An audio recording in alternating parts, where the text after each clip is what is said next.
Achievers, apa kabar kalian semua? Tentunya dalam keadaan sehat walafiat, walaupun di tengah-tengah pandemi ini, kita harus tetap semangat mengikuti home learning program. Pada pertemuan kita saat ini, kita akan mempelajari materi lanjutan dari materi kita tentang indeks harga. Untuk lebih jelasnya, mari kita simak video berikut ini.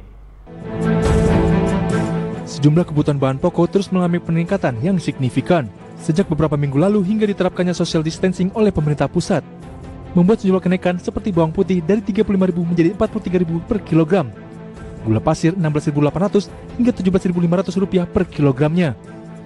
Bukan hanya itu saja, sejumlah kenaikan juga terjadi pada jenis komoditas jahe, lengkuas hingga kunyit. Usai diberlakukannya social distancing, di mana harga jahe dan harga normal Rp30.000 per kilogram menjadi Rp100.000 per kilogram, lengkuas dari Rp10.000 menjadi Rp25.000 per kilogram, hingga kunyit yang naik 2 kali lipat dari Rp15.000 menjadi Rp30.000 per kilogramnya. Ikatan Pedagang Pasar Tradisional Indonesia atau IKP menyebutkan, merangkaknya sejumlah harga kebutuhan pokok ini dinilai lantaran ketidaksiapan pemerintah dalam menjaga dan mengamankan sejumlah pasokan sejak awal tahun lalu. Untuk itu, diperlukan langkah strategis pemerintah untuk menjaga dan mengamankan pasokan bahan pangan, khususnya koordinasi di setiap kementerian dan lembaga. Apalagi dengan adanya wabah virus corona ini, membuat permintaan masyarakat melonjak di pasar tradisional hingga 30%, yang membuat harga merangkak naik lantaran permintaan yang tinggi. Dari Jakarta, Ade Firmansyah, IDX Channel.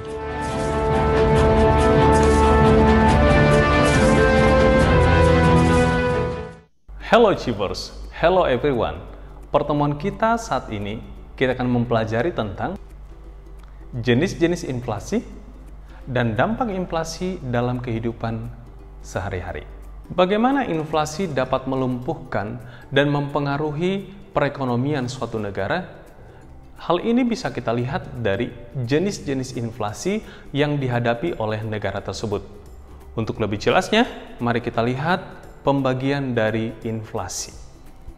Penggolongan inflasi berdasarkan tingkat keparahannya dibagi atas 4. Yang pertama, inflasi ringan. Inflasi ringan adalah inflasi dengan tingkat inflasinya di bawah dari 10% per tahun. Selanjutnya, inflasi sedang.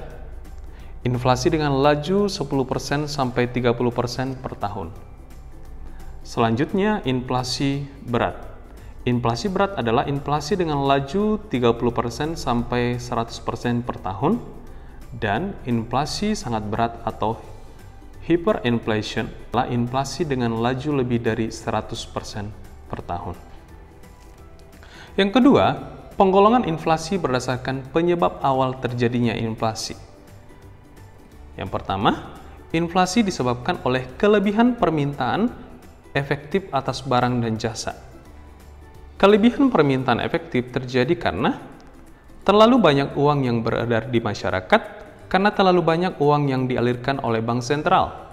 Yang kedua, meningkatnya anggaran belanja negara dan ekspansi bisnis dapat meningkatkan permintaan barang secara keseluruhan, akhirnya memicu inflasi. Yang ketiga, konsumen lebih memilih membeli barang dalam jumlah yang lebih banyak dibandingkan untuk menabung. Yang keempat, penurunan tarif pajak. Kemudian, inflasi karena naiknya biaya produksi. Inflasi dapat terjadi karena kenaikan biaya produksi perusahaan dengan harga pokok produksi naik dan menyebabkan hasil produksi dan perusahaan berkurang sehingga harga barang naik. Selanjutnya, penggolongan inflasi berdasarkan asal inflasi, yaitu dalam negeri. Inflasi disebabkan pengaruh-pengaruh yang berasal dari dalam negeri. Misalnya, karena defisit anggaran belanja yang dibiayai dengan melakukan pencetakan uang baru. Yang kedua, inflasi berasal dari luar negeri disebabkan oleh pengaruh-pengaruh dari luar negeri. Misalnya, karena kenaikan harga gandum yang diimpor, oleh karena itu, harga tepung, terigu, dan roti di dalam negeri ikut naik. Achievers, kalian sudah melihat jenis-jenis inflasi yang juga memberikan berbagai dampak terhadap kehidupan perekonomian di suatu negara, terkhusus di Indonesia. Inflasi ringan itu akan memberikan dampak positif terhadap perekonomian di Indonesia. Tapi kalau inflasi sudah berat, akan mengkacaukan perekonomian suatu negara. dan membuat terjadinya resesi dalam perekonomian tersebut. Apa dampak inflasi terhadap kehidupan masyarakat yang ada di suatu negara? Mari kita lihat penjelasan berikut ini. Inflasi. Kenapa penting untuk diketahui? Mengapa penting untuk mengetahui inflasi? Inflasi adalah faktor yang sangat penting untuk dipahami dalam investasi. Besaran dana yang perlu kita sediakan untuk memenuhi berbagai kebutuhan dan tujuan keuangan, seluruhnya akan dipengaruhi oleh inflasi yang dapat menyebabkan jumlah dana di masa depan menjadi naik berkali-kali lipat. Oleh karena itu, dalam berinvestasi, sekurang-kurangnya hasil investasi harus mampu mengalahkan inflasi, agar memastikan dana yang kita miliki cukup untuk memenuhi kebutuhan kita di masa mendatang. Data inflasi biasanya dinyatakan dalam jumlah persen dan dirilis setiap bulan oleh lembaga yang ditunjuk pemerintah. Di Indonesia, angka inflasi dirilis oleh Badan Pusat Statistik atau BPS sekali sebulan setiap awal bulan. Adanya inflasi sebenarnya menunjukkan adanya pergerakan ekonomi. Namun, angka inflasi yang terlalu tinggi membuat konsumen kehilangan daya beli yang dapat mengganggu pertumbuhan ekonomi serta sulitnya mengambil keputusan bisnis. Oleh karena itu, dengan adanya faktor inflasi, bayangkan jika uang Anda hanya didiamkan saja di rekening tabungan. Dapat dipastikan, daya beli uang yang Anda miliki akan tergerus sedikit demi sedikit dalam jangka waktu yang panjang. Anda harus melakukan investasi untuk mengalahkan inflasi. Ada banyak instrumen investasi yang tersedia. Namun, secara historis, dalam jangka panjang, hasil investasi di pasar modal dapat mengalahkan inflasi. Di pasar modal, Anda dapat berinvestasi secara langsung maupun tidak langsung, namun pastikan sesuai dengan profil resiko, tujuan, dan horizon investasi Anda.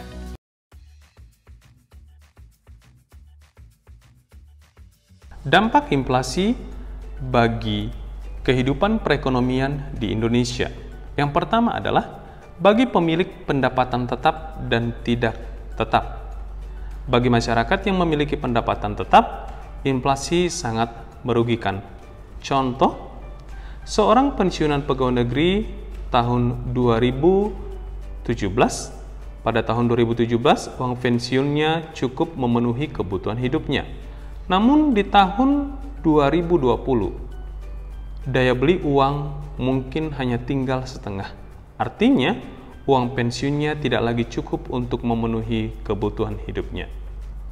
Sebaliknya, orang yang mengandalkan pendapatan berdasarkan keuntungan seperti pengusaha tidak dirugikan dengan adanya inflasi. Begitu juga dengan pegawai yang bekerja di perusahaan dengan gaji mengikuti tingkat inflasi. Yang kedua, bagi para penabung, inflasi menyebabkan orang enggan untuk menabung karena nilai mata uang semakin menurun. Tabungan menghasilkan bunga, tetapi jika tingkat inflasi di atas bunga, nilai uang tetap menurun. Jika orang tidak menabung, dunia usaha dan investasi akan sulit berkembang karena untuk berkembang dunia usaha membutuhkan dana dari bank yang diperoleh dari tabungan masyarakat. Yang ketiga, bagi debitur dan kreditur.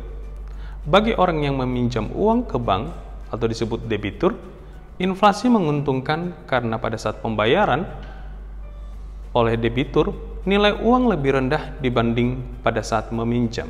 Sebaliknya, kreditur atau pihak yang meminjamkan uang akan mengalami kerugian karena nilai uang pada pengembalian lebih rendah jika dibandingkan pada saat peminjaman. Yang keempat, bagi produsen, inflasi sangat menguntungkan jika pendapatan yang diperoleh lebih tinggi daripada kenaikan biaya produksi. Hal ini terjadi jika produsen terdorong untuk melipat gandakan hasil produksinya. Achievers, demikian pelajaran kita pada pagi hari ini. Untuk lebih jelasnya, kalian dapat membaca buku di Lensa Kegiatan Ekonomi halaman 78 sampai halaman 88.